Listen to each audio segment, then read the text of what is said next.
হতাশ হলাম, মানে খুবই হতাশ আরশাদ আদনান সাহেবের পোস্টটা দেখে। এই মানুষটাকে শাকিব খান ও সাকিবিয়ানদের আস্থার জায়গায় ভেবেছিলাম। সাকিবিয়ানরা খুবই আস্থার জায়গায় ভেবেছিল আরশাদ আদনানকে। শেষ পর্যন্ত উনিও সো কল্ড সাকিব হেটার্সদের মতো আচরণ করলেন। এটা আমাদের সমালোচনার কারণে তার মানে হাউজের পরের রোজার ঈদের মুভি শাকিব খানও করছেন না বলে নয় তো? মানে ওনার রোজার ঈদের পরের মুভিটা হয়তো শাকিব খান করছে না, এই জন্য এমন পোস্ট করলো। তুফান নকল না আসল হিরো, সেটা দর্শক থেকে সমালোচক সবার পজিটিভ রিভিউ বলে দিচ্ছে। আমরা এখনও মনে করি আপনি আর শাকিব খান মিলে ইন্ডাস্ট্রিকে ভালো কিছু দিতে পারেন। সে সম্মান ও শ্রদ্ধার জন্য বেশি কিছু বলছি না। তবে কেউ যদি বস্তা পচা আগুন টাইপ মুভি শাকিব খানের নামে চালাতে চায় বা বিতর্কিত রাইটার এর লেখা মুভিতে শাকিব খানকে ব্যবহার করতে চায়, তাহলে আমরা প্রতিবাদ করব। তা আপনি যে হন না কেন, রাফি, অন্যান্য মামুন বা অন্য পরিচালক, আমাদের কাছে কোনো ম্যাটার করে না।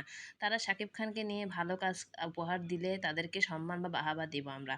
এটাই হওয়া উচিত। কিন্তু কেউ যেন নিজেদের রেষারেষির কারণে ভুলে না যায় এই মুভিগুলো যেমন পরিচালকদের এর মুভি তেমনি শাকিব খানেরও মুভি। তাই মুভিগুলোর ক্ষতি হলে শাকিব খানেরও ক্ষতি হবে।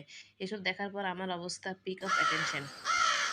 সর্বশেষ একটা কথা বলবো, আমরা ভালো কাজ চাই, কোনো চাপাবাজি না। আশা করি সবার বোধহয় এক হবে, আমার কথার সাথে এক হবে।